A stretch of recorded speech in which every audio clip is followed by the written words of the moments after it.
news overseas, U.S. officials and dozens of their global partners wrapped up 3 days of meetings this week on how to intensify global pressure against Islamic State militants.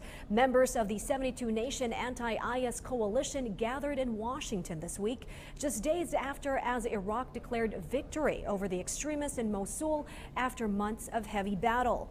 Experts are looking toward rebuilding and stabilizing areas the militants once controlled. VOA State Department correspondent Nike Ching has more. Iraq has declared victory against Islamic State, liberating the city of Mosul from the terror group's grip. This week, members of the anti-ISIS coalition explored ways to eradicate extremist fighters in the rest of Iraq and Syria. The war overall is far from over. If you think in phases, if we're in phase one, we want to defeat ISIS, make sure that they are not holding territory anymore, no longer a threat to us, defeat ISIS and de-escalate the overall civil war.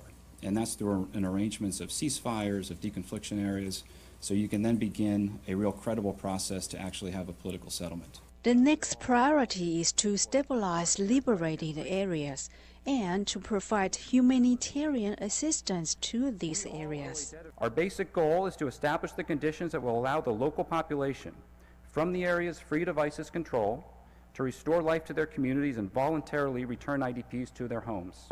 Experts say more resources are needed to curb the flow of foreign fighters and to counter extremist propaganda. We're going to have to move more and more towards non-traditional means like combating them online, over social media, putting a lot more resources into our law enforcement capabilities to prevent lone wolf-inspired attacks. The U.S. said Thursday it will send an additional $119 million in humanitarian assistance to Iraq.